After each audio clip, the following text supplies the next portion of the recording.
this kid talks to a genie or whatever, and he's like, "I wish I was Batman," and the genie just fucking kills his parents.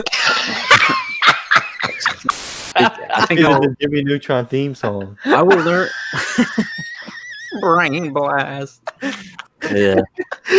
Yo, I might have hit the hardest wheeze of my life right there. We are banking wheezes tonight. That's what Unboxing Life After Dark is fucking specializes in. There's a time and a place for what the frick. There is. Yeah. That's very true.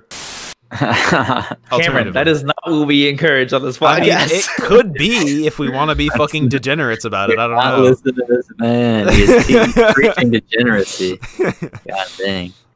I feel like watching it every week. I'm actively being cucked. In what way?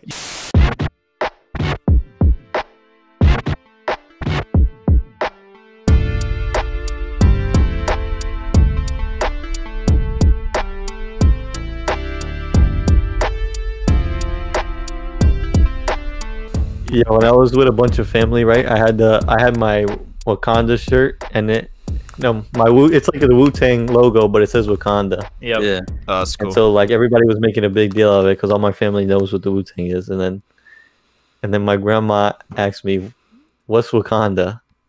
And I said, "Oh, it's a country in Africa." And she said, "Oh, that makes sense because everyone was talking about Wakanda." I just left it at that. Yeah, Real place. That's kind of dope. Yo, they're gonna be in the World Cup next year. You didn't know? The World Cup. That All the Olympics at Wakanda. I fucking miss Chadwick, man. Chadwick was robbed from us fully. Fuck cancer. Rest in peace, Chadwick Boseman. Seriously, we didn't deserve that man though. No, we didn't. He was such a great soul from what I know. Like, yeah. So life is crazy, man. So just enjoy what you got while you got it, man. Because you never fucking know. I'm on this podcast with the boys right now, and I could fall asleep tonight and not wake up tomorrow. So, just live every moment like it's your last, man. It's fucked up. This world is fucked up, but that's true. Not to put you guys in a bad mood, but like, yeah.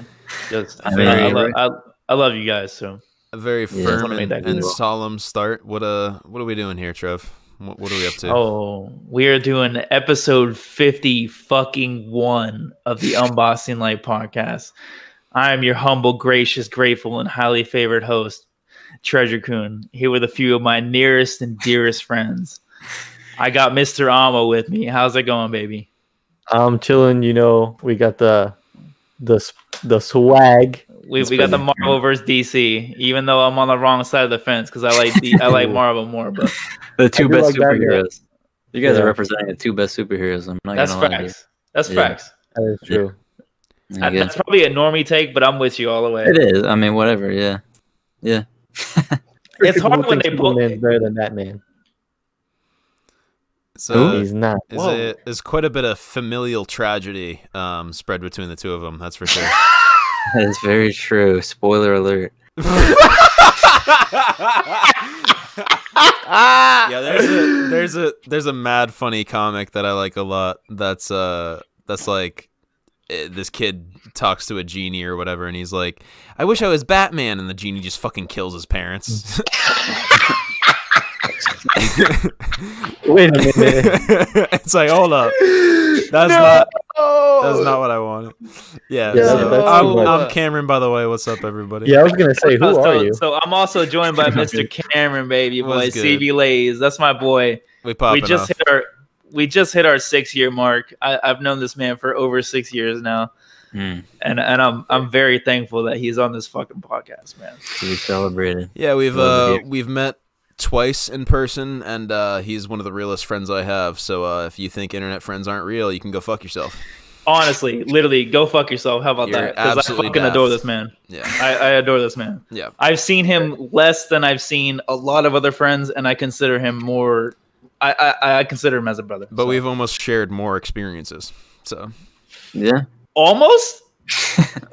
Yeah, you're wrong. I'm wrong. Yeah, I'm wrong. Not you're wrong. I'm wrong. We've shared, within those 6 years. Yeah, it's a lot of highs and lows, a lot of dubs, Over 100 Fortnite dubs as duos. That's the if that ain't the measure of friendship, then I don't know what the fuck is. That's absolute fact, brother. So what we got one more. We got one more member on the podcast. We got. I'm also joined by another brother that I consider my brother. Y'all are all brothers, seriously. Of course, yeah. I'm also joined by Mr. David, my boy David too. It's the sequel, baby. We're back. Baby. David too. Better than ever. Better than ever. We're recording at 3:47 in the morning. And fuck it, man. We're out here. We're having fun. We're having a good time. We're absolutely having fun. We're bulling, and that's fun. Yeah. This is another variety hour installment, a variety box for you. Yeah, if you enjoy these or are little do, please give us a rating on Apple Podcasts. Please do. Lovely. If you could rate as high as possible, that would be great too. But however you feel, man. And I will say. Something like 40% of people are not subscribed on YouTube, which means that some of you people are new, that you're listening and we don't know who you are. So please, goodness gracious, give us a comment. Just give us a comment. Honestly, give us a comment, give us a like, give us a rating, whatever you got to do. Hit the bell. Hit the bell. I don't know. Yeah. Just watch our shit, but just try to interact. We'll read some fan comments. We'll interact with you as much as possible. We're still a very small growing podcast and we're having a shitload of fun with this, so try to interact with us as much as possible before we make it big, so we can call on you when we're on our 100th episode and 100,000 followers. There you go. Our day ones. I definitely get more excited for comments than anything else. I love the conversation because that's what it's supposed to be, because it's just us four shooting the shit, and so it's like it'd be great to hear other people pipe up. So there you go. The comments we've gotten from just other people we don't jumped on, because we're always just like, oh dang, right. And we just have full on fucking discussions about the comments that we do get that aren't bots. We just have 12 to 15-minute conversations about them. So please, by all means, voice your opinions on our episodes, because we would love to hear them. There's our one homie that hit us on the top 10 anime one, when we started writing paragraphs back and forth to each other. It was like right. And we're not trying to hook anyone into that sort of commitment of sharing your opinion. You can say great episode, terrible episode, whatever you want to say. But either way, it's I want to interact. I want to have some fun. It's good time. It's just four dudes bulling, and we just want to hear some feedback. We've been doing this for almost a year now, and we just want some engagement. Not that makes or breaks our commitment to giving you quality content. Absolutely not. We out here. Yeah, we just love doing it. Yeah. All right. Absolutely. Our pontificating about how much we love podcasting being over and done with. Do we want to hit some traditions? Traditions, baby. You're the introer. Assign them. Okay. Hit them up. Hit us up. I'll give you know what? I want to hear a fucking fun fact of the week. How about I asked for it, didn't I? I quite literally asked for it. There you go. All right. Got another capitalism fact for the boys. Okay. All right. Those are always fun. Has to do with the stock market. Stacks. Stonks. Jimmy to the moon, baby. We're fucking stupid as fuck. We're having a good time. That's what matters. Yeah. Go ahead, baby. Hit us with your fact. Raven, a 6-year-old chimpanzee, became the 22nd most successful money manager in the United States after choosing her stocks by throwing darts at a list of 133 internet companies. The chimp created her own index, dubbed Monkey Dex, which is a misnomer because chimps are apes, not monkeys. True. And in 1999 delivered a 213% gain, outperforming more than 6,000 professional brokers on Wall Street. Yeah, fuck you, GameStop. Yeah, frick the brokers. So, the brokers go broke. The Wall Street is interestingly a casino, and if you play it right, whatever can happen. But also you can lose all your money. I don't know a lot about the economy. I should probably know more about the economy as a prospering adult. Yeah, you should. That's how casinos work. You go in, you lose your money. Yep. Let me just say an overarching rule: you should only bet what you can afford to lose. Yep. Do not lose your livelihood over a bet. Seriously, like take that as seriously as possible. Do not do that. For sure. Word. Alternatively, take a second mortgage out on the house so you can bet on the ponies. Cameron, that is not what we encourage on this podcast. I mean, it could be if we want to be fucking degenerates about it. I don't know. Listen to this man. He's preaching degeneracy. God dang. Yes, so shout out to the chimp named Raven who created Monkey Decks, which is literally my brain is going in 3 different directions because I can't even understand that. It's so crazy. It's a fucking meme and a half, and it's pretty freaking outrageous. Well, David, I'm wondering if your brain can go in a 4th direction and give us our track of the week. I hope it can. I think my track of the week will help me develop my brain, and maybe I'll learn. I think I'll the Jimmy Neutron theme song. I will learn. Brain blast. Yeah. Yo, I might have hit the hardest wheeze of my life right there. He might have been picked up. Did it come through? I think so. I think it did. I heard it. I'd fucking definitely heard it. So. We are banking wheezes tonight. That's what Unboxing Life After Dark is fucking specializes in. Seriously. Well, yes, I think I will learn something from the track because my track of the episode is Sunday School by Benny the And I couldn't even get to hear who. Oh my fucking Lord. You gotta Benny the Butcher. You definitely gotta repeat that one real quick. Yes. Okay, 2019 Sunday School by Benny the Butcher. Goodness gracious. It's, featuring RJ Payne and who else? I literally Hold on. Is it 38 fake fans? 38 Special. Yeah, 38 Special. That's 38 Special and Jadakiss are on that one. And then RJ Payne is on Dirty Harry. RJ Payne's on Dirty Harry, yeah. Yeah. You're right. 38 Special. I'm a fake fan. Lamb and a stick like I'm fresh out the Bible. All right. Just hitting you with a little light work before you go listen. Daydreaming, thinking about cocaine. Oh my Lord. We should what more do you got to say, man? We should absolutely have a Spotify playlist that's just each and every one of David's track of the weeks. I don't know how we're 52. I fully agree. 51 I am totally fine with that, and I think we should do that. Yeah, let's do it. All right, let's fire it up. Yep. David, we'll add that to your weekly responsibilities. I'm fine with that. Attacking on your track of the week. You gotta go back and filter through all the bullshit to remember what each one was. Right. The 50 episodes to hear his track at the beginning. I had the first 15 saved on our Instagram. The rest is up to you. Yeah, very true. Yeah.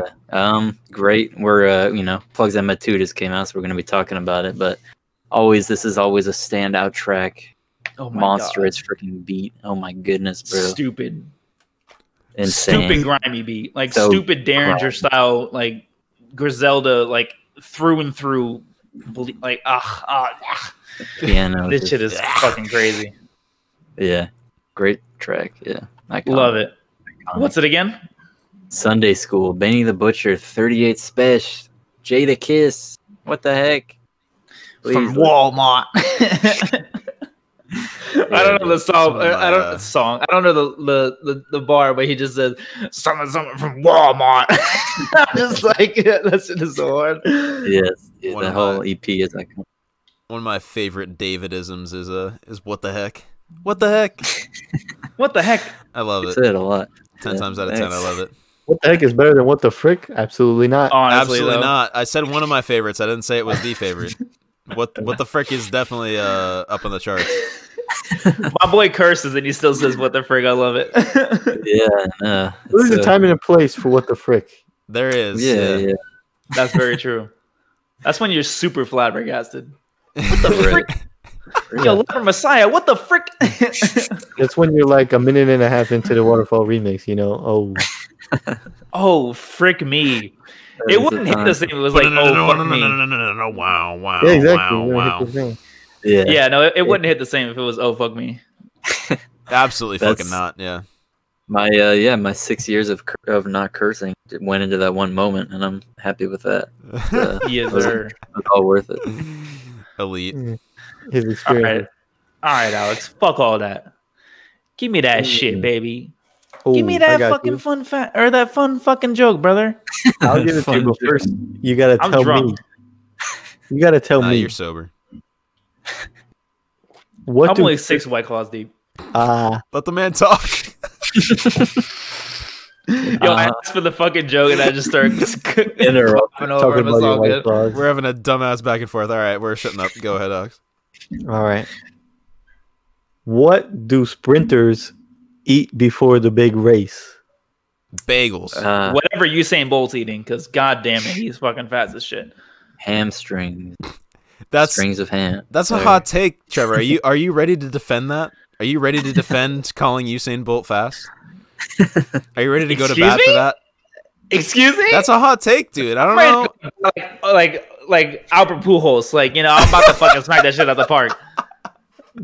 I don't know what was just. What is it, Alex? Cameron got it. The answer is they don't eat anything. They fast. Of course. Wow, that hurt my soul. I love it. That might have hurt my soul a little bit. I ain't gonna lie. They fast. They fast. They are fast. They kind of fast though. True. That's Cameron. Great. Cameron, I'm stupid. Did I asked you for your fun fact, right? No, you want me to give it to you now? I would love for you to give it to me. All right, I already gave it to you, you fucking dickhead.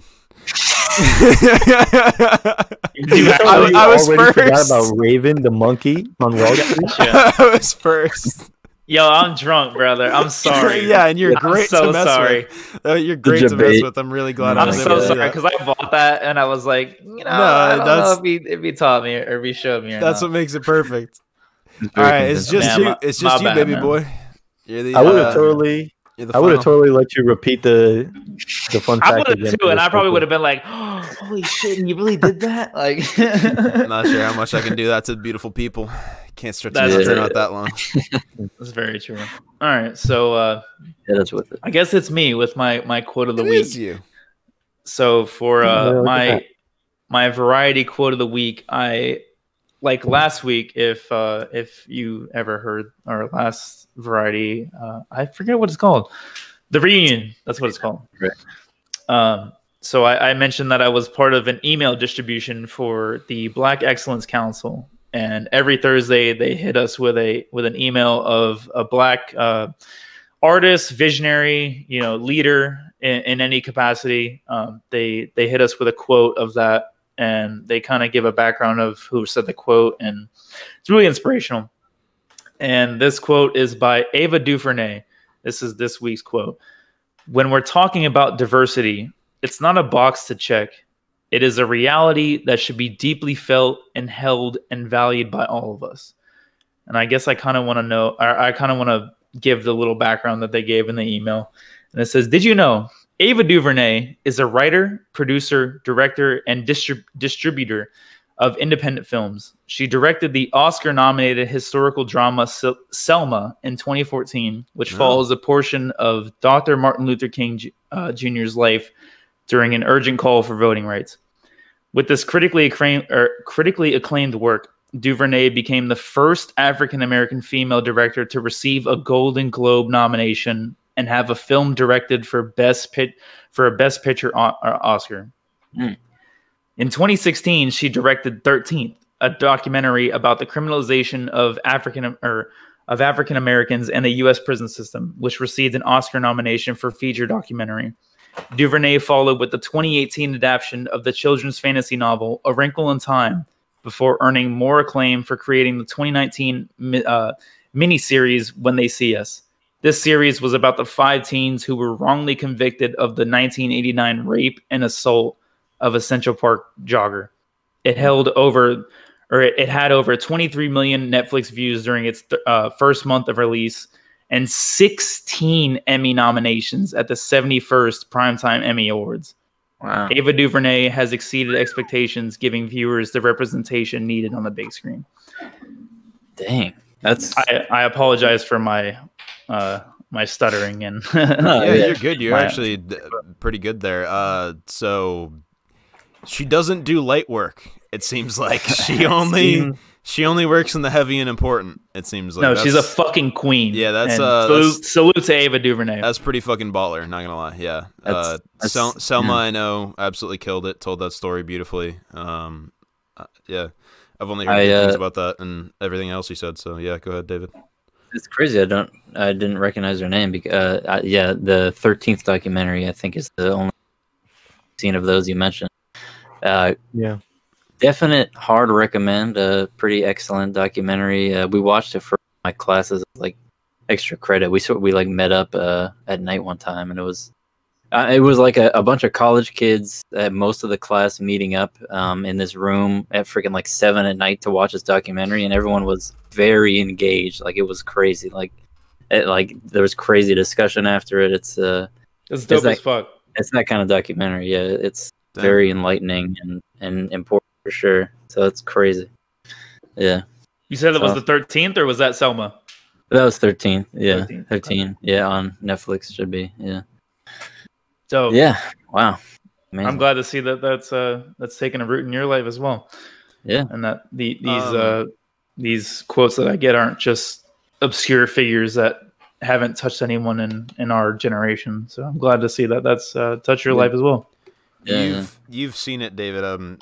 It strikes my curiosity about the naming of the documentary. Do you know what the 13th comes from? I'm assuming it's the 13th Amendment, but I have no idea what the 13th Amendment is. So it refers to the 13th Amendment, which abolished slavery with and it goes in depth on the exception clause, which is except for prisoners. So there's a loophole in the 13th Amendment, which it explores how that loophole has been exploited throughout history, basically.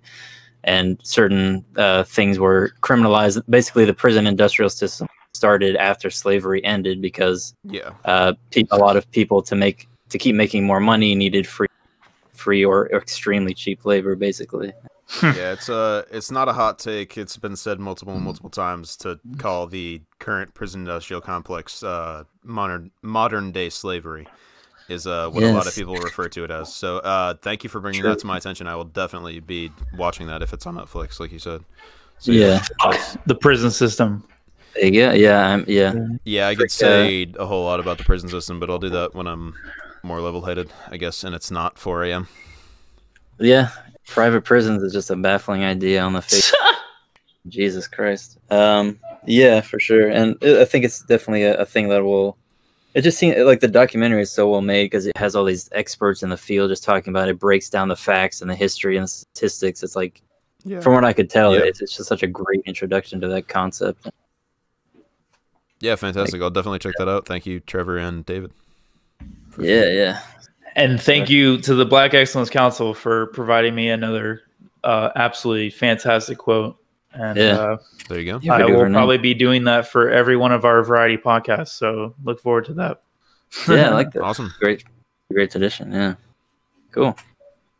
Yeah. Well, and with that out of the way, I guess we'll jump straight into our not so ironed out docket, but we're not at all. We got a couple things that we want to address. One being our namesakes. So David is named David 2 in his Zoom name, and I'm also When Dave Met Trevor. When Dave Met Treasure. Fuck, I fuck it up too. Jesus. Yeah. So first of all, Alex and Cameron, have you heard The Plugs I Met 2 by Mr. Benny the Butcher? No? Or not even the first one, right? None.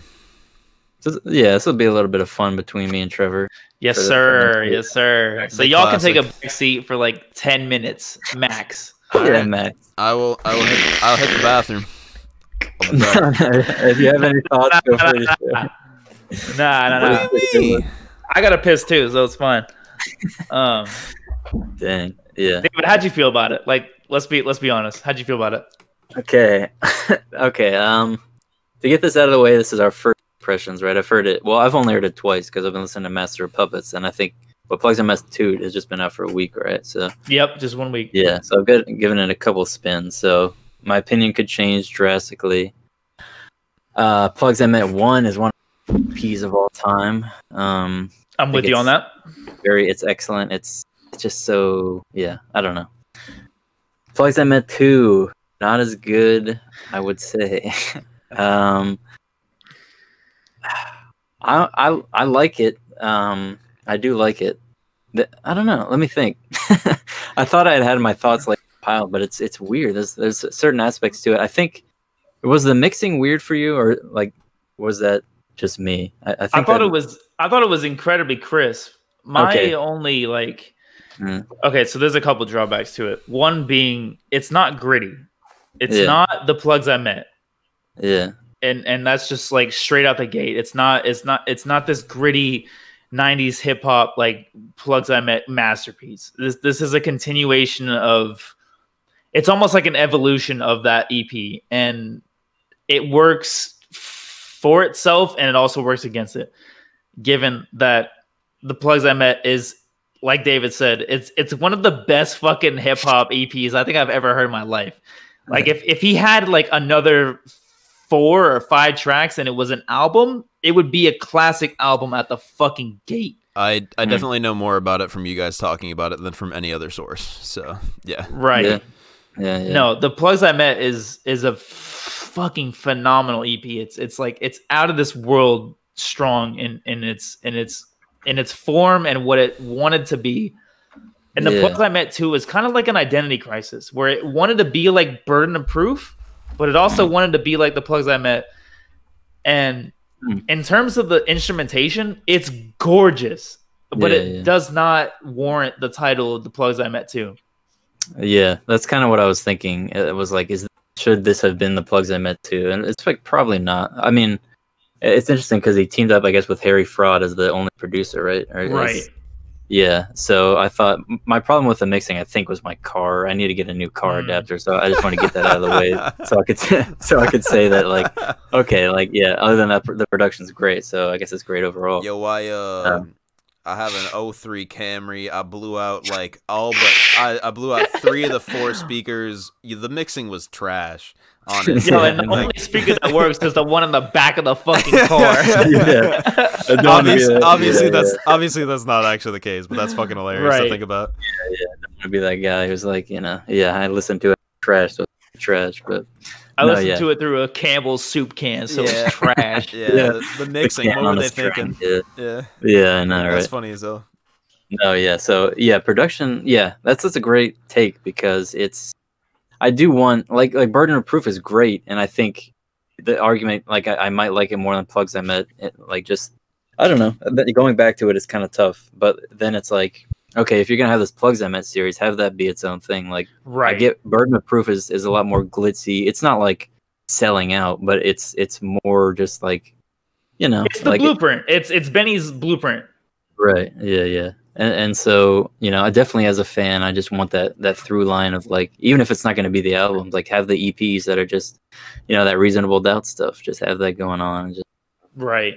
Like the plugs I met, he's just talking about, like, I already said, like, just wrapping up, cocaine, and just like, and all the features are just, I mean, the feature list just completely bodies the plugs I met too, as far as I'm concerned.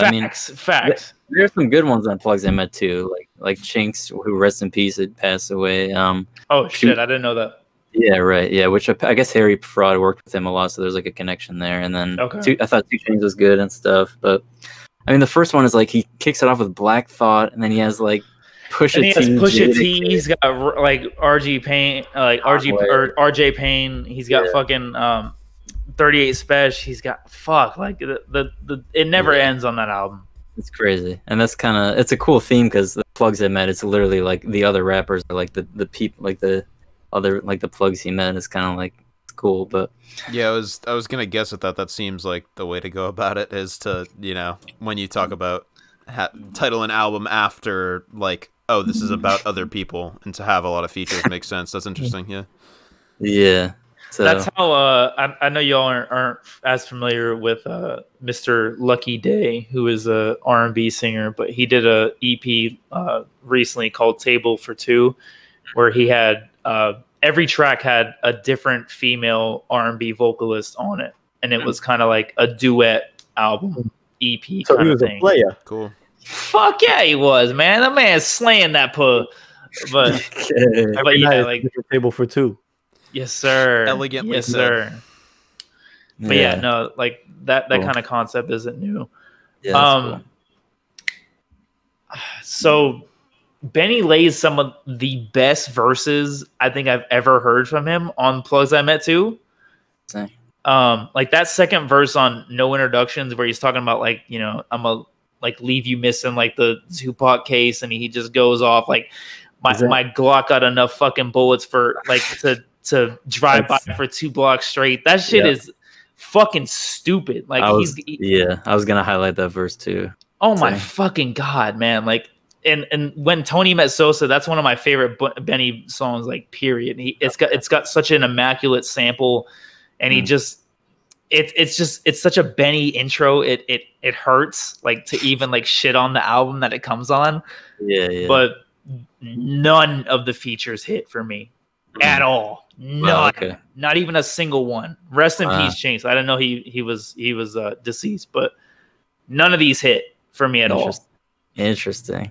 Man, that's brutal because I didn't quite feel that way, but obviously, I mean, the one I was even saying too, like the fact that French Montana now just scared me, like legitimately is like, oh no, because my background with French Montana is that I think he's let's just put it straight. He's the worst rapper of all time. Like, not even close.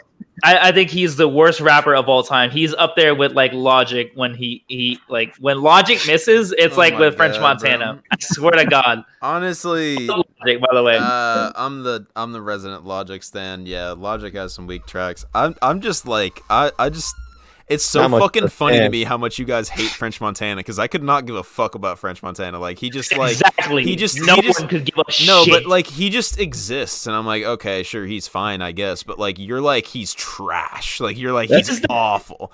Like, I guess I just not listen to any of his like anything to say it one way. You don't have to. I'll say I'm more of an Italian. It's just hilarious to me. You're more of an Italian what? I'm more of an Italian Montana type of guy, you know. As opposed to French. Yeah, there you go. Nah, okay, Cameron, let me put it this way. My man French Montana is like that kid in high school where he didn't put any work in the group project and still got an A. Goodness gracious. So my man French Montana you're saying that's what all his features are? He is the worst fucking rapper on the fucking planet. Oh my god. This is what I'm saying is I find it hilarious that you're so fucking like firm on this when I just like don't like French Montana is like a fucking side character. He's fucking nothing. Like he's just my thing. He barely exists in the game, and you're just like, he fucking sucks. He's garbage. It's so funny. It's so funny to me. Thing. That's like he was always doing stuff with like Young Money, Cash Money, mainstream at points, and he has like stuff with Sway Lee, and now he's on Benny the Butcher, and it's like he is a side character, but you're listening to him, and he's just. He just bores me to tears or makes me go like, huh? Right. Like, he must have a really exceptional agent. Do you know what label he's on? I couldn't tell you. Probably Epic or Atlantic or whatever. Yeah, it's really fucking funny that you say he's trash, but he still keeps on getting features. I don't know. That's like what Trevor's saying. He just always is there, and he never contributes to any music he's on, in my opinion. That's funny as fuck. His bar, like talking his bars, like talking Mills. I got 6 cash, slick Rick chain, mink drag, woo, pockets poking like Kim ass. My garage like 6 Flags. This is so elementary. It fucking pains me to even read that stupid fucking bullshit that he writes. It's dog shit. French Montana. He's so fucking dog shit. And let me tell you this. I think that's the best French Montana verse I've ever heard in my life. Goodness. Oh my god. That is the best French Montana verse I've ever heard in my life, and it's like a 4 out of 10 to me. Like he has even there's this part where he's like he goes into this like the flow, and then it just sounds like he's just too lazy to like make it sound interesting. He's just like what's his most so popular song? Because for everybody, Unforgettable. Okay, that's what it is. Stay Scheming is another one, but that's with Drake and fucking Rick Ross, so he doesn't do shit on that. He just has the hook. Does he do the hook on Unforgettable? Or is that someone that's else? Sway Lee. Okay, so the best part of Unforgettable is not him. Okay, so there we go. It's Sway Lee, yeah. Right. He has the most unforgettable fucking Unforgettable. He has the most forgettable lyrics on that goddamn song. Yeah. Okay. Because I was gonna say, I know for a fact there's a French Montana song that I'm at least okay with. You know, obviously it's not my favorite, but I was like, I don't know. I guess I'll never get off this. That I just have no reason to be mad at French Montana, and you think he's the scum of the earth is like such a fucking funny concept to me. Well, he's ass. Let's not give French Montana any more time. I will say, true. as an insider looking in, I'm always looking for dank naming schemes. You know what I'm saying? So for this to not be a dank name is kind of disappointing. Like Burden of Proof, the next album should be Proof of Burden. You see? Okay. The plugs I meet, the plugs I met, it should be the plugs I meet. And then after that, the plugs I will meet. You see what I'm take note. Some dank naming schemes they could have here. Alex, how are you not a top 10 marketing agent in the United States right now? That's big facts. How are we? Question. How are you not making millions of dollars? If a board and make money, I could give people some names. Just sign this, man. Just like the guy that names Pixar movies, and he gets paid like several $100,000 bonus to name cars. To call it up. I want to believe that's a myth, but I don't know. Anyway, as Kanye West once said, number one question they ask him: why is Alex not the top 10 marketing freaking guy in the United States of America? Top 2 not to. Top 2 not to. Got that Midas touch. Well, back to the plugs I met too. I think it's littered with like some of Benny's like best fucking bars and verses. Like honestly, like there were so many times where my jaw was just like hitting the counter when I was making a sandwich. I was like, holy shit. Like this man is still spitting. Like he has no reason to be as hard as he is, and he still is. And it feels effortless. Like he doesn't have to craft this for 2 years to make this like as great as it is. Like he'll release a project every 6 months, and it'll be as fucking like littered with gems as it is with like someone waiting 2 years to drop a fucking project. Like Benny is like on top of his game right now. I'm not sure I can come up with an example, but that's really cool when you can. It happens with actors and stuff like that too, where you can just like sense their talent, as opposed to like, I mean, obviously you understand like, okay, this is something they've worked at and stuff like that, but like when it feels effortless like that, whether or not it actually like was a massive effort or not, athletes especially is a really good example. When an athlete makes an insane trick or like an insane play look easy, you're just like fucking blown away. So I get that phenomenon for sure. Yeah, that's really cool. Yeah, it does. It feels like he can just like, you know, have a beat and just like make a Benny song, and you're just like, God dang, it's just great verse. 2 + 2 = 4. Benny is absolutely incredible as a rapper. Like to come from the quote unquote trenches that he talks about in every single fucking song that he releases to being one of the top tier rappers of nowadays. He's like a fucking phenomenon to me. Like even if I don't like the Plus I Met 2 as much as I like the predecessor, it's still such a solid listen that I'm not mad at it at all. Cool. It's like from start to finish, and there's not a single skip on there. It just doesn't wow me like the Plus I Met did. But that's not to say that it's to its detriment, because it's like I said, it's an evolution of that sound, and I think he's getting away from that grimy shit where he's like he doesn't want to be boxed in and to be one dimensional with this Derringer sound where it's just constant grimy shit. He wants to be known for this myriad of samples that he's able to pull from and just completely slay. Like at the end of the day, Yeah, I definitely enjoy it quite a bit. I think basically the thing is like maybe some more focus on like, okay, is this going to be very grimy or is this going to be burden of proof? Like you said, the identity crisis, and then, you know, better features. Those are probably my 2 biggest criticisms. And then other than that, the beat on Plug Talk is great. Freaking, I mean, we can just call them out all the day. Yeah, the use of samples, like you said, Harry Fraud kind of went in. I hadn't even heard of him before this. Like, what the heck? Right. I don't like his tag. Oh, yeah, that okay. At all. I forgot about that.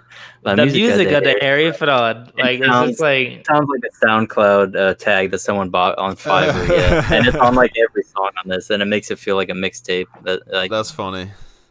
That even Alex pointed out. He's like, "Yo, he said Musica." Like Musica. Yeah. Do you I'm guys, just like, it's cool. It's not my favorite track. do you guys have a favorite track or two? When Tony Met Sosa is my favorite track by fucking far. Like the intro is so fucking hard. Man, it's probably I would say like Thanksgiving grew on me too, because that was the lead single to this project, and I didn't like it. I didn't like the snare pattern when I first heard it, but like listening to it again, I'm just like, I want to meet him and tell him thank you. I want to tell Benny thank you, because he like, that's the hook, is like, you dudes should tell me thank you. Yeah. Like there's so much shit that he just covers on this album or this EP. Yeah, and it's awesome. So much real shit. Like it's survivor's remorse, like talking about like, dude, that's probably one of my favorites. Just why do I feel stressed out and guilty when I made it? Like, yeah, it's like, you know, it could have been anyone else. Like, I could have been like anyone else who's like dead or in jail. I mean, he was in prison for quite some time, you know. Right. Like, yeah, so pretty crazy themes. I mean, I love like mature, you know, whatever box you want to put it in, gangster rap, basically, just like talking about, like, you can just mix the aspects of like, you know, the cool braggadocious stuff with, you know, just lessons that people like are just gonna hear because they're listening to the braggadocious stuff mixed in there. Like, it delivers it so smoothly. Yeah, it's really good. Yeah. I think it's a cool project. I'll probably give it a solid 7 out of 10. Okay. It wasn't what I expected. Yeah. In terms of the beat selection, but I do love the instrumentation. I wish the features were better. Yeah. But I think there's some of the best Benny verses I think I've ever heard in his career on this EP. So I'm thoroughly pleased with it, and I will definitely spin it more. It's incredibly solid. I'm just ready to listen to it more. Yeah. I don't know what my final rating would. That's cool.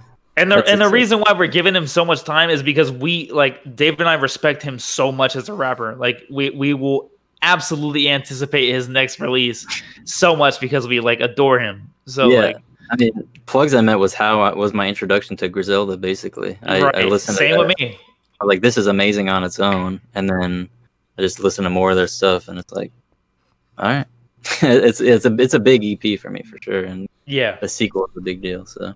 I'm eagerly waiting his next release, like regardless of my critiques.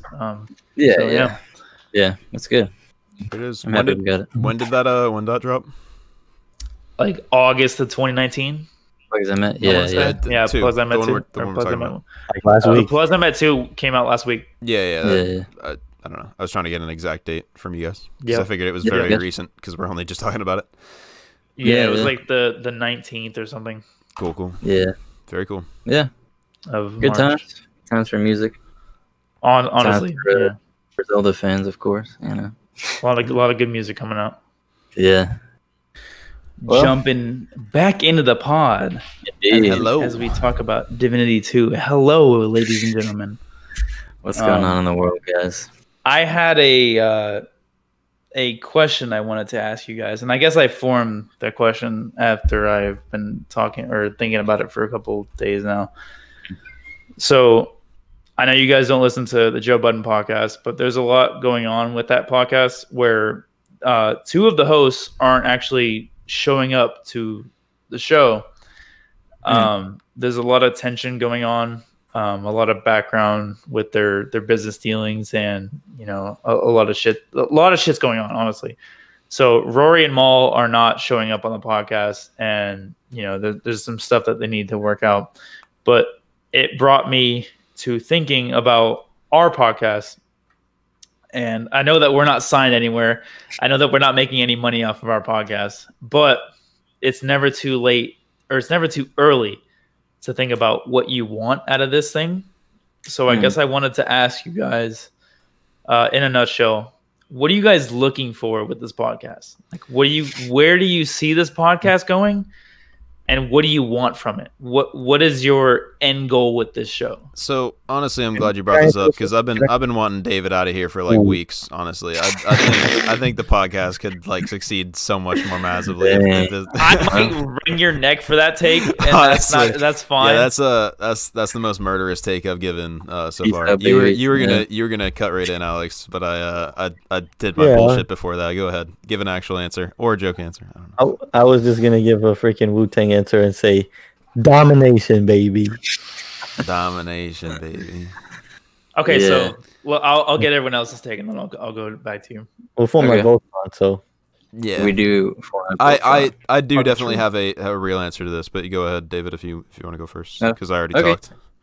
I've been thinking about it. Like especially when we started, it's there's a lot of things that I would kind of be happy. Like a podcast can turn into a lot of different things. It can evolve as it goes on, and like it's nice that I'm happy with how it is now. Like we've talked about it. I think we're making a good podcast, and I just enjoy doing it very much because obviously I love talking to you guys. So that's a great baseline to have, and just like a great hobby for sure. And then beyond that, it's like I want us to get as big as possible. Just because, I mean, obviously it'd be nice to make money, but just, we talked about it all the time, like the interaction is just so cool. If we can like interact with these random people we've never met over the internet, share our opinions, have like discussions about stuff. I think I would even like, I really like the more serious topics we cover, like just even shouting out like, Ava Duvernay like at the beginning. And so, I mean, that's a great tradition, and just things like that is like, maybe if we could, we don't know everything, but just spread some information we have and like get some people on the same page where, people should probably be on the same page, that kind of thing, or just share our perspective and then have people be more informed on different people's perspective, and then they can shoot back at us, and then we can get more informed. And I really like that stuff too. And I think that's a great, a lot of the internet has so much potential in that area that sometimes that can get squandered or used very well. So, okay. Yeah, if we do that, I mean, I'll be satisfied. I don't know. All that stuff is just, I think it'll be a great ongoing thing. Okay.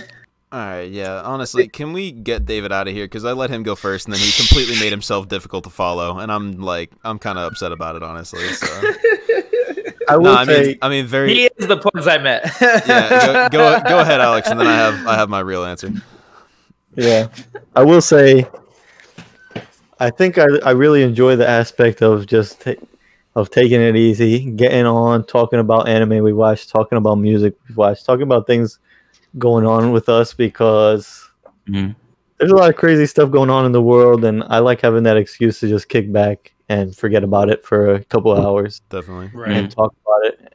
And I kind of want that to be the goal of the podcast, like for somebody to let go of their worries in the world and listen to us and forget about it, and we can kind of take that away for them. I wouldn't mind if we got big, had some influence, had a community popping where we had people in our Discord, people in our Reddit interacting, all kinds of stuff. When I don't know, I can't see myself as like a big shot just yet because it's kind of surreal. Yeah. But it would be pretty dope if people were like, I don't know, horny for Daddy David or something, man. The army of simps surrounding Daddy David will be massive, I'll tell you that much. Yeah, that what you just said, and that the thing we always talk about of people making like the compilations and just the counts of our like dumb statistics. That's like, I love that stuff. So that's like honestly an end goal for me for sure. Having like crazy community stuff. Yeah.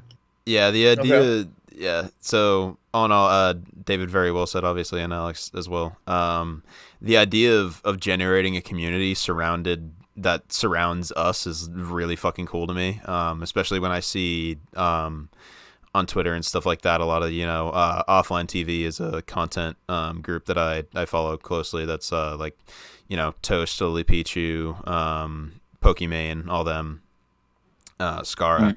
So they have like a huge fucking army of fans that all overlap, and they do like fan art and like fan videos and all this stuff, and like they even Valkyrie hired an animator who was just like for fun making animations of parts of her videos, and now he got hired and is making animations like paid for her. So like that whole evolution of like gaining fans, gaining, you know, a community and people to converse with, like I said in the next episode, actually, technically, is like I love the idea of, you know, conversing with people and starting that conversation. So yeah, that's great. What I tell my friends is like, no one ever has like said this to me, obviously, but it's kind of a perception you kind of deal with, you know, everyone started a podcast over the fucking pandemic kind of thing. And it's like, right. You know, this isn't some desperate grasp at fame. This isn't some like ridiculous thing that I'm trying to do to force ourselves out there and like make it big or whatever. What I tell people, so no one's ever said that to me, but I know that that's a perception that exists. And so it's like the way I look at it is that worst case scenario when I'm, I guess even 40s, but what I tell people is like when I'm 60s, 70s, when I'm doing whatever, when I'm retired, God knows where the fuck I'll be in 40 years, 50 years. But literally the worst case scenario is that I end up with literally hundreds of hours of me and some of my closest friends talking about the shit we love on the internet. And that's there forever. Like that's always there for posterity. And right. that excites me, is like that, like that's the bottom, that's the worst we can do, is like as at least entertaining myself and, you know, maybe my posterity and whoever when I'm a kid. Because that's another thing, is like we don't have video of our parents, and especially not our grandparents, as they were kids. Like we just have to visualize what people older than us were like as kids. There's not like this litany of video showing their real interactions with their friends, with their stuff. I told my dad, like, I'd kill to be a fly on the wall when you and your drinking buddies in college were like shooting the shit and doing stuff, because they were wild. So it's like, that's so funny to me. So that's like worst case scenario.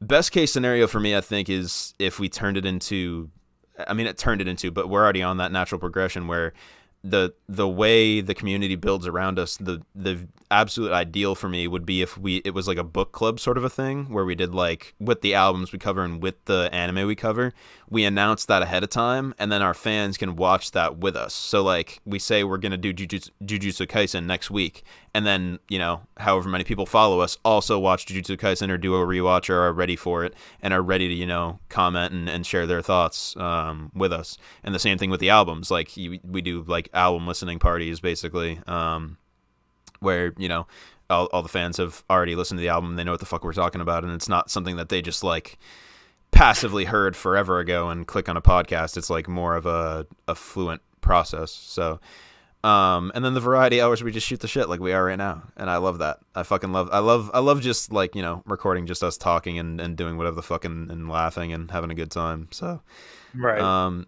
Yeah, I think, you know, so basically the TLDR, which you basically can't get to without listening to all the bullshit I just said, is worst case. TLDRs don't really work in podcasts. Yeah, exactly. Worst case scenario is still quite good in my mind, and best case scenario is like a dream come true. So, that's awesome. Yeah. What do you think, Trevor? I want to hear your thoughts on your own question. Shit. So I guess I'll just echo a lot of what Cameron said in terms of worst case scenario being we just kick it for no one, and we just have this excuse to talk to each other for a week or for every week for the foreseeable future until, you know, other responsibilities can command our time.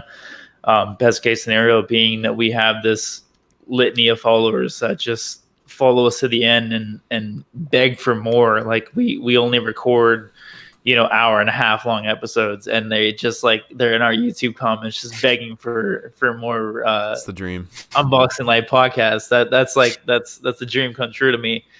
To be able to quit my job and sustain my lifestyle over a podcast would probably be my dream come true for sure. Just because I'd be getting paid to listen to music, and I'd be getting paid to watch anime and talk about it with the people that I hold as close to my heart as I do already. So to introduce money into that and to be able to quit my job and to never have to worry about clocking in again would be an absolute dream come true. So that would be like, I don't have to make six figures. I can make exactly what I'm making now and not have to worry about waking up and doing a 9 to 5, or in my case, an 8 to 6. If I made just as much as I do now to sustain my lifestyle, that would be plenty for me. I don't ever have to be, I never saw myself as some influencer who, you know, had this 2 million follower fan base who is so fickle that if I made one wrong mistake, I would lose 100,000 followers out of the gate.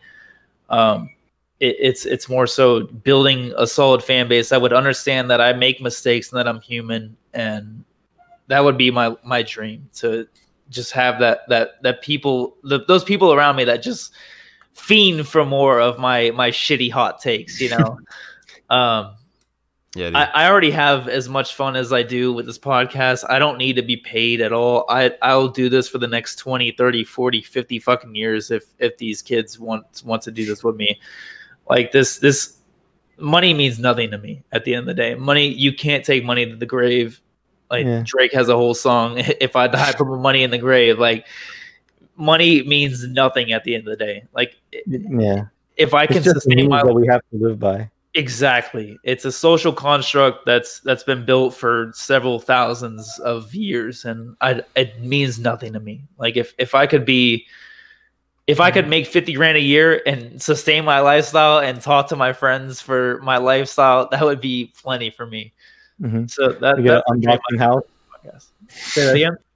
I said we'd get like an unboxing house. Dude, that would be fucking awesome, man. Don't play with me, bro. That would be awesome, man. Hey, yo. Just have one camera, and we're all just sitting together. That would be fucking fire, man. I would love to record this podcast around a table as opposed to on Zoom. That'd be dope. That would be insane. Yeah, that's like a milestone I have in mind. Oh, absolutely, God, I think so too. Cool.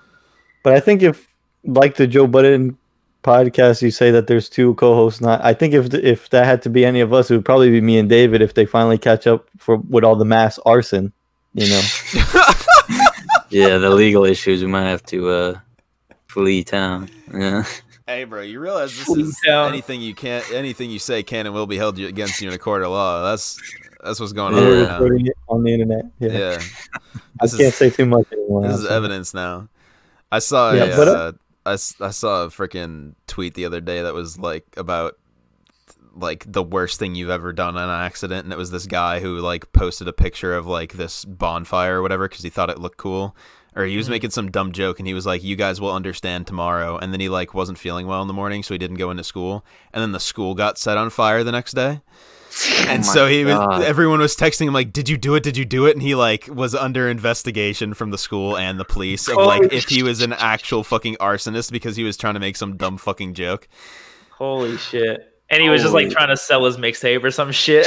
It was some bullshit like that. He was trying to make some dumb joke and he was like, he forgot to even complete it and he didn't go to school the next day and the school got set on fucking fire. So they were like, is this, like his boys are texting him like, is this you? Like, what the fuck is going on? Yo, is this track 6? Dang. Track 6 of Emery for that. Of anything, Jesus. Anything that's fire. Good. I will say Trevor's question kind of reminds me of something that's been on my mind lately. And it's the idea of the saying that people in your life are seasons. And I think about that, and I look back on my own life, the 20 years I've been around, the short or long I perceive that to be. There's been a lot of people that have come and gone in my life, family, friends, for better or for worse. And it just makes me kind of wonder, like my friends now, like I don't want to not talk to my friends in years from now. You know, I kind of want to break that saying. I can't imagine like not talking to the people that are closest to me right now in however many years. So I mean, I've seen it to be true that people in your life are seasons, but also I feel like it can be broken in a sense. So what do you all think about that? Some seasons, like Florida, can be year long. And I believe that us three with you are year long. I don't think this is a temporary thing. I think even if this podcast doesn't work out and it fizzles out and we have families and we just can't sustain it, which I hope we can. I think that we'll stay in contact because that's just the kind of fucking friends we are. I don't think you start a podcast with friends if you aren't real friends. I don't think this works. 52 episodes in, like our Metallica episode will be our 52nd episode. That's a year's worth of content if we did it every week, which we don't. We record 2 episodes a fucking week, and we've almost done it for a year. Like we should pat ourselves on the fucking back, regardless of how big our follower fan base is. Like I put in the work. I put in the fucking artwork that you see. I do the descriptions that you read. I make the titles that you read. Alex does the YouTube comments, the YouTube tags, the Reddit posts. Cam fucking edits this podcast like every week. He edits 2 podcasts a week. David posts on Twitter and he posts otherwhere. Like it's we all have our part. I don't think you get this far with fake fans or with fake friends. You know what I'm saying? Like I don't know. I don't think we're teams. That's what I was saying earlier. Is we all have a pretty solid manner of holding each other responsible to each of our responsibilities, and we each feel that responsibility not because of like negative pressure, but because we don't want to I mean, I guess it is technically negative pressure to say like you don't want to let your homies down, basically. Right. Is like, but you also want to like uplift everyone at the same time. It's a win-win almost, where it's it's a good stress because there's good and bad stress. There's bad stress where it'll send you over the edge of anxiety, and then there's good stress where it pushes you to be a better person than you already are, where it pushes you to hit that deadline to just emotionally mature. And I think this podcast has allowed us to mature in so many ways that we wouldn't have done if we weren't on this podcast. Like, just think of this. Like, we are like we're 8 months deep in this podcast and we're still going. This is fucking awesome, man. Started in the middle of the 7th month. Who cares what our follower count is? This is fucking awesome as it is, man. I'm so thankful for this. Like, this shit gets me giddy. Yeah, I'm part of a podcast. Like, can anyone say that? Not a lot of people can say that. Not just everyone, no.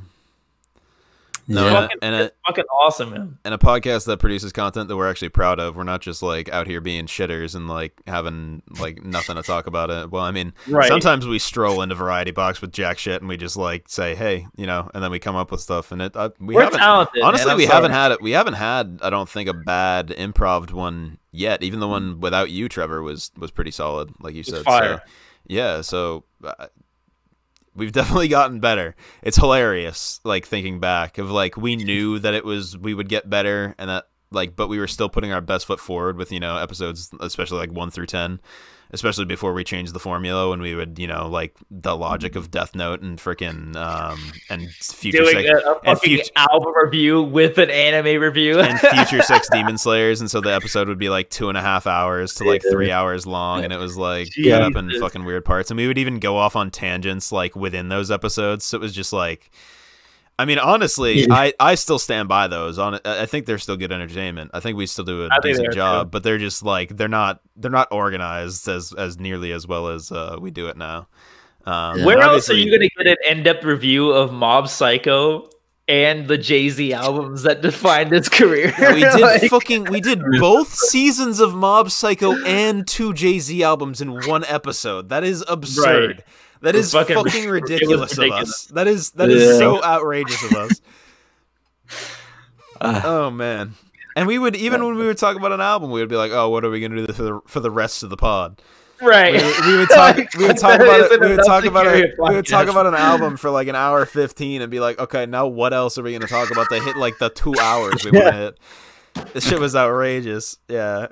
I mean, now we're, I don't know how far we are into this one. Probably like we're over an hour at least, I think. We're an hour and 5, but I started recording a little bit before we started. Really, yeah, that's fine. But yeah, so it's, yeah, it was definitely unsystematic. Top 10 video games of all time. Definitely, we might have talked for, and by we I mean I might have talked about for a bit too long, and that wasn't exactly streamlined, but we have some good episodes back there, and I think everything we've put out since we changed the formula has been nice and streamlined and good content, and we've all come to the table prepared and showed up, and let's pat our own back some more. Honestly, I don't care. I don't give a fuck. I'm proud of us. So yeah, I am too. I guess I'll be real in the podcast. I said this before we started recording, but like, there's been like there has been tough moments of this podcast where like I'll like recall one where we're gonna record the Avenged Sevenfold album review, and it got pushed back a couple days, and I was like, I was furious. Like I was so upset that I didn't talk for like the first like 20 minutes that we were doing like quote unquote pre-pro. And David like knew it, and he was like, "Yo, like you're being a passive aggressive bitch." Like, and I'm just like, I said it to you actually, or it might have been y'all both did. Y'all absolutely both did. I was I was like, Trevor, you gotta like, I know you're pissed, but like we gotta work this out or something like that. So it was like right. Yeah. And it was understandable because it was poor communication, which we've definitely gotten better at. That's definitely something that had to improve. Otherwise, like you said about fake friends and shit. Like if we hadn't improved the communication aspect and stuff like that, might have been a tougher time. I think we'd still be here, but I don't think the product would be nearly as good. You know. So, I agree with you 100%. Yeah. So. Yeah. I love us for sure. Yeah. But, sorry, David, you go. No, there's been tough times. There's been doubts I've had that it just turned out to be completely irrational and stuff about like, you know, what's it gonna be like with 4 people on it? I don't know what I was thinking, but like it's just dumb stuff, and then you just realize like, oh, we're here and it's dope. And looking back on it, it's crazy like how much my mind state has changed from then. And I feel like I was just it's a journey, and it's gonna have stuff like that in it too. And the fact that we just worked through it and got here is great. Yeah, like we said, you know, I'm proud of us for sure. We're just really enjoying it. Mm-hmm. You love to see it. You absolutely love to see the boys hashing shit out, being proud of ourselves, putting out content. It just comes with being more emotionally mature. Like I'm 24 years old, you know, like I'm still working out the kinks of this whole life thing. And I hope to have a more general grasp understanding of how this life works in another 25 years, you know, but, to have this podcast and just to have such a creative outlet to let loose all of my frustrations on the world and just let go of my worries. Like I said a couple weeks ago, just like if this podcast allows us to even for 10 minutes just completely forget our worries, like this has done our job. Like we didn't start this wanting to make this into something that generates money. Like if that comes, you know, then that's fine. We'll deal with it at that time. But be pretty cool. I could. Yeah, but like at this time, I could care fucking less about money. If that comes, like that'll come with a natural intake. That won't come from us fiending for it, you know, needing it. That's our drive. That's not our drive at all. At least from me, that's not my drive. I don't care about making money from this. This is something that I'll fondly look like back on. Even if we only make it to 100 episodes, I'll look back on 20, 30 years from now saying like, yo, like, we fucking did that. Yeah. It don't matter how long it was. Yeah, that's what I'm saying. We did that. Mm-hmm. Yeah, seriously. Yeah. Alternatively, my Venmo ad is linked in the description down below. Get that money, nah, brother. Absolutely not. Obviously not. Money, bro. Obviously not. I'm not that much of a bastard. I know some people are, but yeah. Yeah. Oh, you're not enough of a bastard to link your OnlyFans though. Oh. Alex that was supposed to be a fucking Patreon tier, okay? Damn. I'm tier 2 Patreon, and then David is tier 3. David's OnlyFans is the tier above mine. Oh, come on now. That's brutal. I don't know about that. Hey man, you got I think I might watch David jerking off before I watch David jerking off. That's what might be one of the nicest things you've ever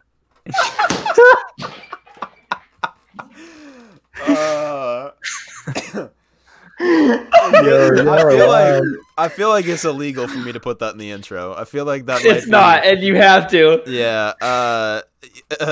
click the fucking button on YouTube. No, it's not made for kids. Fucking part 15 of that meme. Jesus Christ. Hit the bell as well. Hit the freaking bell. Yeah, no. But yeah, that's our very long-winded question or answer to my question of where do you see this podcast going 40 minutes later. Yeah, I didn't think that was gonna go as far as it was. Yeah, but it evolved, you know. Yeah, I'm glad you brought that question to us. Right. Yeah, I never thought of even going into that on the podcast, but I'm glad we did. Yeah. And I had to beg David to go on this podcast for so long, and he I remember playing The Last of Us 2 when it came out, and he texted me, and I was in the middle of the story, and I put the fucking controller down, and I get the text saying, "Yo, and I also got a snowball mic," and I'm like, "Excuse me." We've been talking about starting this podcast for 2 months, and then he hits me out of nowhere "Yo, I also got this mic that's great," and I'm like, "Good quality microphone." What? Why are we starting this? Yeah, I had to beg this man to add me on Xbox for the longest time. So I'm in a dumb way, and we change sometimes, and I hope in most ways I'm not, but I'll say with the podcast thing, or I'm just lazy because the podcast thing, I was I had it in my mind that okay, whether you knew it or not, I had it in my mind that we're do this, but I was just waiting for the right time, so I could get the microphone, and then I was definitely set on it, but it's just little monetary things that set you back from something that's so much bigger than yourself. It's you kind of have to get over that hurdle where once you get that mic, just go, just do it. Forget the worries, just fucking put yourself out there. Don't be afraid. Yeah, I mean, here we are, freaking judge us as you will, but we are certainly just trying to create a like Alex and Trevor have said, of course Cameron as well, but just that idea of creating a freaking good time, just letting you forget your worries, or just just trying to provide that and providing insight into our lives a little bit, just conversation about stuff that is interesting. Yeah, you can just judge it as you will, and I like the idea of not being desperate to do anything crazy with it. Yeah, exactly. Just if you have feedback for us, that's great, and if you have it can be really serious stuff. It's hey, what you said was not cool with me for this reason. I'm fine with having that conversation too. Yeah, me too. Right. So I like that our approach to things, honestly. Yeah, and I don't know. That's about my thoughts, I guess, for this week. It's a great combo. Yeah, this is such a great combo. I didn't think this was going to take our entire variety hour, but shit, I'll save my story time for next week. I think it's an interesting one, so you'll see. Okay. I look forward to that. Yeah, stay tuned. Yeah, I guess we'll wrap up. It's 4:57 in the morning, so. I guess we might as well go to bed. The sun's gonna peak out in another hour and a half. So oh my gosh, happy Attack on Titan final season final episode day. Unless there's fucking part 2, which there might be. Holy shit! Fucking My Hero came out today. Yeah, I watched it, and I fucking forgot about it. Yeah. Oh yeah. I watched it before the podcast. I was out all day and I didn't see it, so I'm watching that the first fucking second I get up, brother. How about that? Yeah, you want me How about that? You want me to spoil it for you? No, you fucking prick, bitch. I can spoil it for you. I know. Nah. You watched it too? No. Oh, dude. No. Oh man, we gotta watch it, man. But I can share my manga spoilers. No. I saw freaking. I accidentally saw a manga spoiler that's vague as fuck, so I don't even know what it means, which is definitely not worse than a specific spoiler, but it's I'm too preoccupied with it and it's upsetting me. So I feel Cameron, did you like the episode or what? Yeah, I mean it's the first episode of the season. It's been 2 years, so what I'll say is it's akin to the first episode of season 4.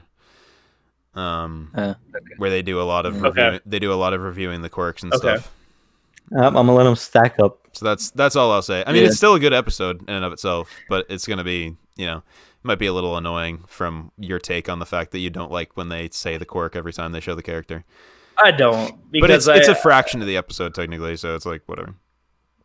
Every fan that has watched this season or this show through and through has, who does what. We don't need another recap. For sure. They don't do it as egregiously. They don't it's like with Present Mike and whatever, and he doesn't explain the whole quirk. He just says, character name, character quirk, and then moves on. So it's not as bad as it was before, but it's like I said, it's only a fraction of the episode, so it's not like season 4 wasn't that bad either. It was just like another 3 minutes of she shoots acid. Yeah. Like I already know that. Yeah, that's what I mean. So you'll be, whatever. That's a spoiler, not a spoiler. I don't know. It has nothing to do with the actual content of the episode. So I'm hyped to pop my cherry on the live viewing watching. Yeah, dude. Like I haven't watched the show in its entirety as it airs. So I'm really fucking excited to be able to talk to you about a show that you're watching concurrently with me. That's right. I'm excited for that. Every Saturday I can shoot you guys. We can shoot the fucking group chat of text about what you guys think this week. What about the fight? How dope was that animation? I feel like all that good stuff. I feel like watching it every week. I'm actively being cucked. In what way? You know what's fun? You know what's funny is that I'll actually appreciate the 2-minute intros where they're just like, oh, this is what happened last week, and it's like I'll actually be able to use that because it's been 7 days since I watched it. Not 10 seconds. It's not like another 20 minutes of shit that I've already seen. Yeah, it's not been 10 seconds since you hit next episode. It's actually been a whole fucking week, and you're I find that especially helpful when I'm currently watching 6 shows at once. So it's it's getting that nice little what's All Might up to? Yeah. What's All Might up to? Yeah. Except freaking Bleach, when they would get deep in those freaking arcs, they'd have 6 minutes of what happened in the last goddamn episode. God dang it. Don't do it. Dude. I never watched Bleach. I don't know if I ever will. But I watched whoa, chill. I watched the first episode of Bleach, and I was floored. I wanted to watch it so bad right there. That's dope. That's really I'm getting cool. a chill from you on a... I guess it's it's definitely a classic series. I've definitely heard only good things about it. I've also heard it's long, yeah. Yeah, I have a lot of time. It holds a special place in my heart. It was kind of like the first, I guess, the first serious anime I got into in that way, and we could definitely talk about it a lot. That's cool. To watch Bleach. I can't wait to watch Bleach. That's cool. You had that feeling because I had that feeling too, watching the first. Oh my god! It just looks like such a fun shonen. Yeah. It's classic. I don't know how else to describe it. It's super classic. It's got some just super classic vibes. Honestly, I don't know how else to describe it from what I saw. Yeah, I suppose we shall see. Well, of course, your Unboxing Life podcast boys managed to get some idle chit chat about anime in at the end of the episode after our nice deep talk about our futures and everything. Got to chat shit about anime for at least a little bit. We're twisting the future, bro. We do be doing that though. We'd be twisting the future for sure. Yeah. So that was a funny little story of I remembered that Trevor during that episode wanted to name it something specific, but I couldn't remember what it was. So we were playing Risk, and he was just I was just like, "Oh, you said what you wanted to name it," and you were like, "Oh, what was it?" And I was like, I can't fucking remember. And so it was so painfully obvious because they say 7 times in that episode or that season. When we get to it, yeah. Fuck, what did he say? Yeah, and I remember watching the show and I'm just like, I want to name the podcast episode after this because they say it so many times and it just encapsulates the fucking season so well. Yeah, so I wanted to, I was like, we have to do that. But I had just finished editing it, and I was like, I don't remember what you said, and I don't remember where you said it. And I was like, so you were like, I believe it's from hour 1 to hour 1:15, and you went to hour 1, and it was 1:50 something. It was 1:02. It was it was 2 minutes in, and I was like, I'm a goddamn genius. And you were like, you found it already? And I was like, yeah, I found it already. And I was like, fuck yes, editor powers, even though it was basically dumb luck. So, oh well. Yeah. Anyway.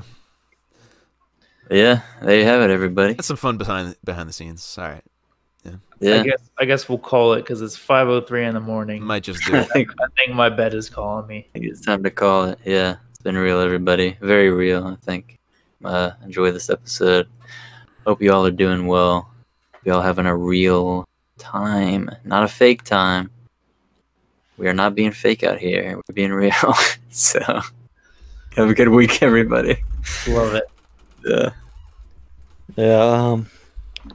I've been up from dusk till dawn and almost till dusk again. That is why I'm hitting them with so many dawn yawns. again. Yeah, whatever. God damn. Potato. Speaking of potatoes, this has been a mushy, gushy mashed potato episode. Getting in the feelings. Dang. But not to say not tasty though. Some scrumptious stuff we putting down. Make your mouth water. Absolutely. No problem. Yep, I'm chilling. Everything said brings a tear to my eye. I'll say I'm chilling. I'm happy to be here. I love my boys and I love everybody listening. So thank you. What I will say is next Thanksgiving, I want the fucking mashed potatoes that Alex is having because those sound fucking dope. You sound fired up about those, and that's bringing a tear to his eye. That sounds fire as fuck. So yeah, let me give me the invite to the barbecue on that one. So yeah, I don't know if you'll make it because you're Caucasian and you won't appreciate 50 Cent the way he does. But oh goodness, that's tough.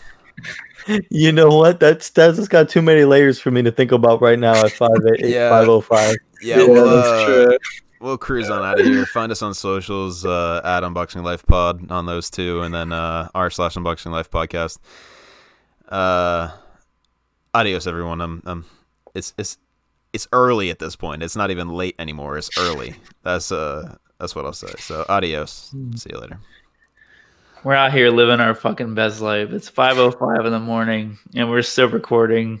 That just shows you our unyielding love for what we do. Super thankful to be here. That's all I can say. I think I've said far too much on this podcast, and I probably won't remember it in the morning, and that's okay because we have it recorded. So seriously, I love you guys. Thank you so much for being a part of this podcast. Peace out, baby.